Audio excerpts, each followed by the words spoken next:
Hello दोस्तों, स्वागत है आपका एक बार फिर से मेरे यूट्यूब चैनल दी इंग्लिश डायरी पर। और मैं हूं आपका दोस्त विजय। और आज की इस वीडियो में हम बात करने वाले हैं टॉमस हार्डी से रिलेटेड एमसीक्यूज़ के बारे में। इस वीडियो में मैंने कोशिश की है कि मेयर ऑफ कास्टरबिस जो आपका नोवेल दिया हुआ है उसी से रिलेटेड मोस्टली क्वेश्चंस मैंने लिए हुए हैं, क्योंकि हो सकता है कि टॉमस हार्डी का उस वर्क से रिलेटेड ही क्वेश्चंस आएँ, क्योंकि काफ़ी ब्रॉड जो है आपका सिलेबस है।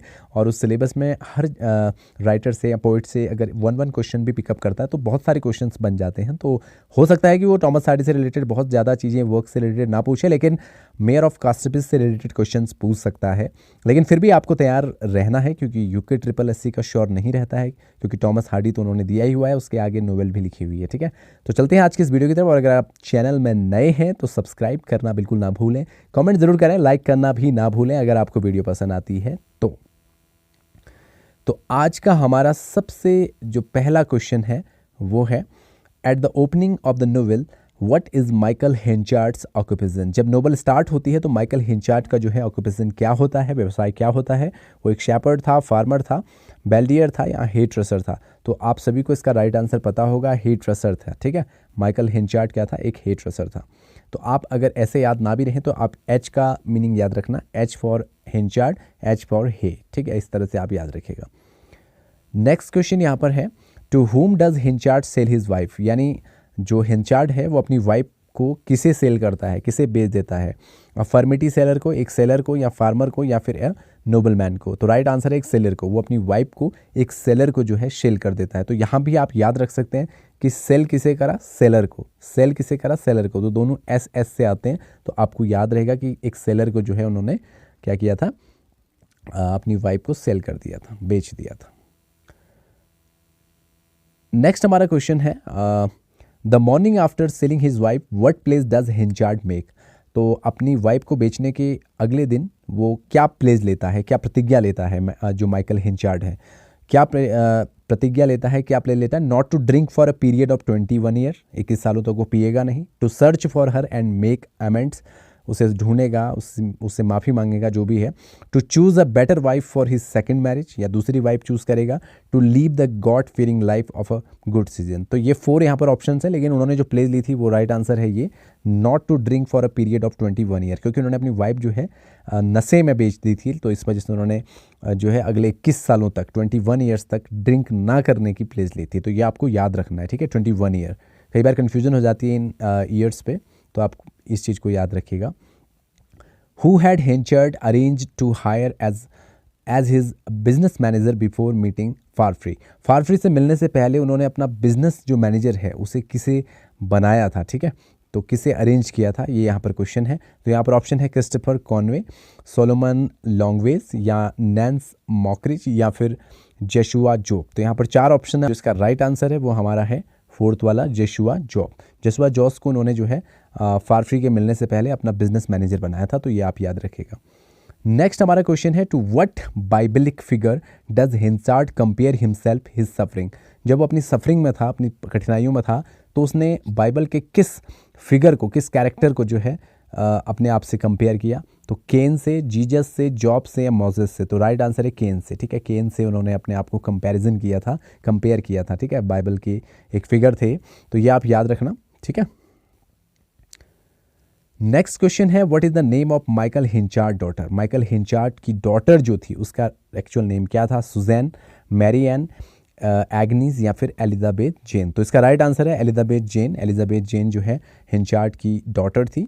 ठीक है, और इनकी वाइफ का नाम भी अगर आपको नहीं पता तो बता देता हूँ, सुजैन जो है इनकी वाइफ का नेम था, जिन्हें इन्होंने बेचा था, सेल किया था। ठीक है, इस तरह से जो है, हाउ मैनी गिनीज, ये भी इंपॉर्टेंट है। जितने क्वेश्चन दिए हुए हैं सारे इंपॉर्टेंट हैं, याद रखेगा इन्हें। How many guineas does Henchard sell his wife and child. उसने अपने बच्ची और जो उनकी वाइफ है उसे कितनी गिनीज में जो है बेच दिया था। तो 5 गिनीज, 7 गिनीज, 10 गिनीज, 12 गिनीज। तो याद रखना 5 गिनीज में उन्होंने अपनी वाइफ और अपने चाइल्ड को बेच दिया था उस सेलर को। ठीक है, जब वो ड्रंकन थे उस वक्त।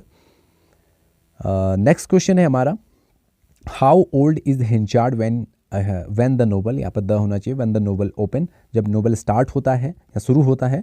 तो जो माइकल हिंचार्ड है उनकी एज कितनी होती है, 16, 18, 21, या फिर 25। तो इसका जो राइट आंसर है वो है 21 ईयर। 21 ईयर उस वक्त उनकी एज होती है जब ये नोवेल स्टार्ट होता है। ठीक है, ये एज वहाँ पर बताई होती है, तो याद रखिएगा इसको। अब यहाँ पर नेक्स्ट क्वेश्चन है, who is the hero in Hardy's Mayor of Casterbridge. तो मेयर ऑफ कास्टरबिज जो है इसमें हीरो कौन होता है इस नोवेल का। तो यहाँ पर है फारफ्री, सोलोमन लॉन्गवेज या हिंचार्ड या जसुआ। तो राइट आंसर है हिंचार्ड। माइकल हिंचार्ड ही इसके हीरो कहे जा सकते हैं क्योंकि पूरी स्टोरी जो है सेंटर्ड है, ठीक है, इन पर ही बेस्ड है। नेक्स्ट क्वेश्चन है, which novel is the first major success of Thomas Hardy. Thomas Hardy की फर्स्ट मेजर सक्सेस जो है नोवेल कौन सी है। तो पहला ऑप्शन है far from the madding crowd, the return of the native, the woodlander, Jude the obscure.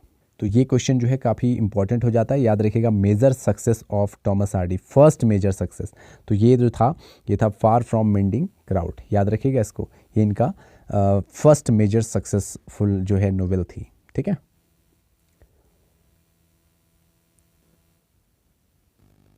Next देखिए, इसी से रिलेटेड एक और क्वेश्चन बन जाता है, far from the madding crowd is Thomas Hardy's novel. कौन सी नोवेल थी, फर्स्ट, सेकंड, थर्ड, फोर्थ। तो ये फोर्थ नोवेल थी इनकी। लेकिन अभी हमने इससे जस्ट पहले जो ऊपर क्वेश्चन पढ़ा है वो हमने पढ़ा है फर्स्ट जो सक्सेसफुल मेजर जिसको माना जाता है, तो वो है फार फ्रॉम द मेंडिंग। लेकिन इसका नंबर कौन सा आता है, ये फोर्थ नोवेल है इनकी, ठीक है। वैसे नंबर में फोर्थ है, पर अगर मेजर सक्सेसफुल कहें तो फर्स्ट नंबर है इसका, ठीक है। इस तरह से आप इसको याद रखिएगा, don't be confuse. Thomas Hardy's last major novel. अब कई बार फर्स्ट के साथ लास्ट भी पूछ सकता है कि लास्ट मेजर जो नोवेल है वो कौन सी है। Tess of the d'Urbervilles या फिर Jude the obscure, the return of native, the trumpet major. तो ये 4 ऑप्शंस। तो याद रखना कि यहाँ पर जो है इसका राइट आंसर है जूड द ऑब्सक्योर, ठीक है। ये इनका मेजर लास्ट और major first, far from the madding crowd, ठीक है। तो 2 चीज़ों को आपको याद रखना है, जूड द ऑब्सक्योर इनका लास्ट मेजर नोवेल है। नेक्स्ट क्वेश्चन है, टॉमस हार्डी बिलोंग करते हैं कौन सी एज से, Victorian age, 18th century, romantic age या नन ऑफ दिस। तो राइट आंसर है विक्टोरियन एज से, ठीक है। टॉमस हार्डी जो है वो विक्टोरियन एज से रिलेट करते हैं, उससे संबंधित हैं। नेक्स्ट हमारा जो क्वेश्चन है वो है, Hardy's novel are known as. इनका जो नोवेल है वो जाना जाता है Waverley novels, Casterbridge novels, Wessex novel, none of this. तो आप सभी को पता होगा कि इनके जो नोवेल्स हैं वो विसेक्स नोवेल से जाने जाते हैं। जैसे R.K. नारायण का आपको पता होगा, उनका भी एक ऐसी ही फिक्शनल टाउन है मालगुड़ी। आपने उनसे रिलेटेड चीज़ें जब पढ़ी होंगी तो आपने देखा होगा। तो साथ ही साथ इनका भी जो है विसेक्स जो है एक फिक्शनल टाउन है इनके सभी स्टोरीज़ में। तो विसेक्स का यूज़ मोस्टली ये करते हैं। The mayor of Casterbridge was published in, किस फर्स्ट पब्लिश इन, सबसे पहले ये कब पब्लिश हुआ, ये क्वेश्चन भी आपसे पूछा जा सकता है। तो यहाँ पर हमारे पास ऑप्शंस है 1884, 1885, 1886, 1887। तो राइट आंसर है 1886। तो याद रखना कास्टरब्रिज, ठीक है। जो कास्टरब्रिज है, मेयर ऑफ कास्टरब्रिज, जो 1886 में जो है पब्लिश हुआ था। इसको आप याद रखिएगा 1886, क्योंकि ये सिलेबस में है तो ये इंपॉर्टेंट हो जाती है, इसका ईयर याद रखना, ठीक है। नेक्स्ट देखिए, नेक्स्ट क्वेश्चन है, the story of the mayor of Casterbridge takes place in. ये टेक प्लेस करता है first half of 18th century में, second half of 18th century में, second half of 19th century में, first half of 19th century. तो इसका जो right answer है वो है first half of 19th century. ये इसका जो है यहाँ पर ये इसमें जो प्लेस दिए हुए हैं या फिर जिस टाइम पीरियड की बात की गई है वो first half of 19th century का दिया हुआ है, ठीक है। तो मैंने कोशिश की है कि जो यहाँ सिलेबस में दिया है उसके अकॉर्डिंग ही सारे क्वेश्चन यहाँ से डाले हुए हैं। Where did Lucetta live before moving to Casterbridge. Casterbridge से पहले जो है, आने से पहले जो है लुसेटा कहाँ पर जो है कहाँ पर रहती थी, लंदन में, पेरिस में, जर्सी में या वेडन-पेरियर में। तो राइट आंसर है जर्सी में। तो जर्सी में उससे पहले लुसेटा जो है रहती थी, ठीक है, कास्टरब्रिज आने से पहले, याद रखिएगा इसको। Who cares for Henchard in his dying days. उनके मृत्यु वाले जब दिन नज़दीक आ गए थे तो किन्होंने उनकी केयर की, किसने उनकी केयर की, डॉक्टर चार्ल्कफील्ड ने, एबल विटल ने, जोशुआ जोप ने या नन ऑफ दिस। तो राइट आंसर है एबल विटल ने उनकी जो है लास्ट टाइम पे केयर की थी जब उनके लास्ट डेज ऑफ डेथ चल रहा था, ठीक है। The mayor of कास्टरब्रिज one of the Hardy's novel. इसको ग्रीनविच कहेंगे, हर्टफोर्ड कहेंगे, स्टार्टफोर्ड कहेंगे, विसेक्स कहेंगे। तो राइट आंसर यही है, the mayor of Casterbridge is one of the Hardy's Wessex novel. तो विसेक्स नोवेल के अंडर ही आता है, ठीक है। ये कैरेक्टर है, अक्सर इससे रिलेटेड क्वेश्चन सीजीटी पीजीटीज में आते हैं, इसलिए मैंने इसको बता दिया। Gabriel Oak is a character in the novel. Gabriel Oak जो है वो कैरेक्टर किस नोवेल में है टॉमस हार्डी के। टेस ऑफ डी अर्बिविल्स, या फिर a pair of blue eyes far from the madding crowd under the greenwood tree. तो याद रखिएगा फार फ्रॉम द मेंडिंग क्राउड से रिलेटेड हैं गार्बिल ओक। ठीक है, बादशेबा भी पूछे तो बादशेबा भी इन्हीं से रिलेटेड है, क्योंकि पहले से इसके क्वेश्चंस पूछे जाते थे, लेकिन इस बार अगर नहीं दिया है वो वाला नोबल तो क्वेश्चन नहीं पूछा जा सकता। लेकिन फिर भी अगर कोई चांस रहे बादशेबा या फिर गार्बिल ओक के बारे में पूछे तो फार फ्रॉम द मेंडिंग क्राउड आपको याद रहना चाहिए। नेक्स्ट क्वेश्चन है गार्बिल एंड बादशेबा। देखिए यहाँ पर फिर से ये आ गया है, Gabriel and Bathsheba first meet in the month of, किस महीने जो है मिले थे फार फ्रॉम द मेंडिंग वॉल वाले नोवेल में। तो मई में, मार्च में, नवंबर में या दिसंबर में। तो इसका राइट जो आंसर होगा वो है दिसंबर। दिसंबर में सबसे पहले इनकी मीटिंग हुई थी। बादशेबा और गार्बिल पूछे तो समझ जाना फार फ्रॉम द मेंडिंग क्राउड से लिया गया है। ठीक है, यानी उसके कैरेक्टर्स हैं। नेक्स्ट क्वेश्चन यहाँ पर है Hardy's religious belief are the mixture of, इनका जो रिलीजियस जो बिलीफ है वो मिक्सचर था एग्नोस्टिसिज्म एंड स्पिरिटिज्म, ट्रांटरिज्म,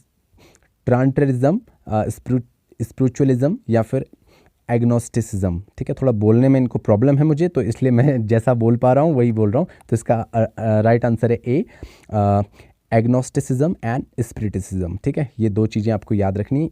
इनका मिक्सचर था, इनका जो रिलीजियस बिलीफ था। ठीक है, नेक्स्ट क्वेश्चन है the complete title of mayor of Casterbridge. इसका कंप्लीट टाइटल क्या है? The life and death of man of character, the life and song of man of character, the life and death of man of character. तो यहाँ पर जो है मुझे लग रहा है दो ऑप्शन सेम आ गए हैं। ठीक है, तो यानी यहाँ पर इसका राइट आंसर एक्चुअली यही है, the life and death of a man of character. ठीक है, तो याद रखिएगा इसको। तो यहाँ पर दो सेम आ गए हैं, तो इसका आप ध्यान रखेंगे। तो ये आपको मतलब इस तरह से याद रखना है, the life and death of a man of character जो है इसका क्या है, कंप्लीट टाइटल है। नेक्स्ट क्वेश्चन है what is the name of Henchard's wife. Henchard की वाइफ का नेम क्या है? Michael Henchard, Elizabeth Jane Newson, Susan Henchard या फिर डोनाल्ड फारफ्री। हमने आपको ऊपर भी बताया था, आपको याद आ रहा होगा, सुजैन हिंचार्ड जो है इनकी वाइफ है। ठीक है, प्रैक्टिस करके ये होता है कि हमारे लिए फिर आसान हो जाता है, हमें क्वेश्चंस की फॉर्मेशन पता चलती है, किस तरह से बनाए जाते हैं। What is the name of Lucetta Templeman's estate. Lucetta Templeman's ई के स्टेट का क्या नाम था? The Ring, the Three Mariners, the Royal Arms, High Place Hall. तो हाई प्लेस हॉल जो है इनके ई स्टेट का नेम था, लुसेटा टेम्प्लीमेंट्स का। तो आज की इस वीडियो में इतने सारे ही क्वेश्चन हैं और आप इनको अच्छे से प्रैक्टिस कर लीजिएगा। साथ ही साथ देखिए, मोटिवेट करने के लिए बस इतना ही मैं आपको बोलूँगा कि आप बस पढ़ाई करते रहें। और सबसे इम्पॉर्टेंट जो रहता है हमारे एग्ज़ाम में, हमें अभी जो है जब हम तैयारी कर रहे हैं, हमें सिलेक्शन और रिजेक्शन के बारे में बिल्कुल भी नहीं सोचना है। हमें बस अपनी मेहनत पर बिलीव करना है कि जो वक्त हम अपनी स्टडी को दे रहे हैं, जो टाइम हम अपनी स्टडी को दे रहे हैं, वो कभी भी खाली नहीं जाएगा। और ये रियलिटी है, जो हार्डवर्क हम करते हैं, जितनी डेडिकेशन किसी चीज़ के लिए दिखाते हैं, वो कभी भी ख़राब नहीं जाता है। तो जितना ज़्यादा समय आप देंगे, वो समय जो है इतना कीमती हो जाएगा एक दिन की आपको सफलता ज़रूर मिलेगी। और इस वक्त जो है आत्मविश्वास बनाने के लिए मैं इतना कहूँगा कि नॉर्मली मैं जब प्रिपरेशन कर रहा था तो मैं काफ़ी एक्सरसाइज किया करता था। मैं डेली 1 आवर का हमेशा एक्सरसाइज करता था, क्योंकि एंटायर द डे जब आप पढ़ते हैं तो कहीं ना कहीं ब्रेन काफ़ी हैवी लोडेड लगता है। तो ऐसी कंडीशन में आप अपने खाने पीने का ध्यान रखें। साथ ही साथ इंपॉर्टेंट ये है कि आप एक्सरसाइज वगैरह ज़रूर करें, थोड़ा सा टाइम देंगे तो आपके माइंड रिफ्रेशमेंट ज़रूर होगा। लेकिन मैं फिर भी यही कहूँगा कि आपको एक चीज़ बिल्कुल नहीं भूलनी है, भले ही आप कितने थक जाएँ, कितने परेशान हो जाएँ, लेकिन आपको स्टडी करना बिल्कुल नहीं छोड़नी है। ठीक है, और मैंने आपको हमेशा बोला है कि आप अपने स्टडी आवर को बढ़ाते जाइए, जितना ज़्यादा हो सके उतना पढ़िए। आपको एक एटमॉस्फेयर क्रिएट करना है। कोई दिक्कत नहीं है अगर आपका सर दर्द हो रहा है, कोई दिक्कत नहीं है आपको परेशानी हो रही है। जिस टाइम पे मैं प्रिपरेशन कर रहा था उस टाइम पे मेरा जो हेड है उसके वन साइड यानी एक तरफ को पूरा मतलब आप ये कह सकते हैं कि पैरालिसिस सा हो गया था, काफ़ी सुन्न सा पड़ गया था। लेकिन वो जो टाइम पीरियड था, भले ही जितनी मेहनत मैंने उस वक्त की थी उसका मुझे रिवॉर्ड भी मिला, मेरा सिलेक्शन हुआ। तो मैं यही कहूँगा कि देखिए, आप इस स्ट्रेस से बचने के लिए कुछ नहीं कर सकते, क्योंकि एग्ज़ाम अपने आप में एक स्ट्रेसफुलनेस वाली चीज़ होती है। लेकिन आप एक चीज़ कर सकते हैं कि आप बस अपने आप पर बिलीव करिए। आपको भरोसा होना चाहिए कि आपका सिलेक्शन ज़रूर होगा। ये जो भरोसा है आपका, ये जो बिलीव है आपका, ये आपको सक्सेसफुल ज़रूर बनाएगा। और ज़्यादातर आप टाइम दीजिए, स्वास्थ्य का ध्यान रखिए और प्रैक्टिस सेट्स ज़रूर कीजिए। जहाँ भी आपको मिलते हैं प्रैक्टिस सेट्स करने में आपको बिल्कुल छूटना नहीं है, जितने हो सकें। लेकिन हाँ, एक चीज़ मैं ज़रूर आपसे बोलूँगा कि प्रैक्टिस सेट कभी भी बहुत ज़्यादा डिफ़िकल्ट मत करना। अगर कहीं से आपको डिफ़िकल्ट प्रैक्टिस सेट्स मिल रहे हैं तो इससे क्या होता है कि मान लो कि आप बार बार उन प्रैक्टिस सेट्स को अटेम्प्ट कर रहे हैं और आपको 50 क्वेश्चन दिए हुए हैं, काफ़ी डिफ़िकल्ट, आपके बार बार 18, 12, 27 ऐसे मार्क्स आ रहे हैं, तो इससे आपका कॉन्फिडेंस लेवल काफ़ी गिरता है। तो कोशिश कीजिए, मैं ये नहीं कहूँगा कि यार आप लोग बहुत ज़्यादा डिफ़िकल्ट चीज़ों को मत पढ़िए। आप पढ़िए बिल्कुल, लेकिन प्रैक्टिस सेट्स बहुत ज़्यादा डिफ़िकल्ट वाले आपको नहीं करने हैं। जैसे ही आपको अगर लगता है कि ये बहुत ज़्यादा हार्ड है तो मत कीजिए, आप केवल अपने नोट्स को पढ़िए। और मैंने आपको एक खास बात ये बताई थी कि आपको एक चीज़ करना है कि आप वन लाइनर ज़रूर बनाएं अपने लिए एग्ज़ाम टाइम पे, ठीक है। मैं आपको एक दिखा भी दूंगा नेक्स्ट वीडियो में कि कैसे मैंने उस वक्त जो है वन लाइनर बनाए थे, जिन्हें मैं लास्ट टाइम पे एग्ज़ाम के टाइम पढ़ा करता था, क्योंकि उस टाइम कंप्लीट जो सिलेबस है उसको कवर करना बहुत मुश्किल होता है रिवीजन में, ठीक है। बाकी टेंशन नहीं लेना है, बिल्कुल एकदम कॉन्फिडेंस में रहना है कि मेरा सिलेक्शन ज़रूर होगा। और बाकी मैं आपको एग्ज़ाम के डेज़ वाला भी पूरा बताऊंगा कि कैसे आपको उस दिन पेपर को हैंडल करना है। काफ़ी सारी चीज़ें एडवाइस दूंगा, एक वीडियो आपको सेपरेटली जो है एडवाइजेस से रिलेटेड होगी, क्योंकि आप लोग की डिमांड भी है। आज थोड़ा बहुत मैंने आपको यहाँ पर बता दिया। आत्मविश्वास बनाए रखें, आपका सिलेक्शन ज़रूर होगा, ये सोच के आपको चलना है और अपनी मेहनत पर बिलीव करना है और इस स्ट्रेसफुलनेस से बचने की कोशिश नहीं करनी है। क्योंकि सिंपली बात यह है कि अगर आप कुछ प्राप्त करना चाहते हैं तो उसके लिए आपने अपने आप को आपको तपाना पड़ेगा, परेशान करना पड़ेगा, और यही परेशानी एक दिन आपकी सफलता बन के सामने आएगी, इसकी गारंटी है। तो मिलते हैं नेक्स्ट वीडियो में। Thank you so much for watching this video. अगर वीडियो पसंद आए तो लाइक और कमेंट ज़रूर करें।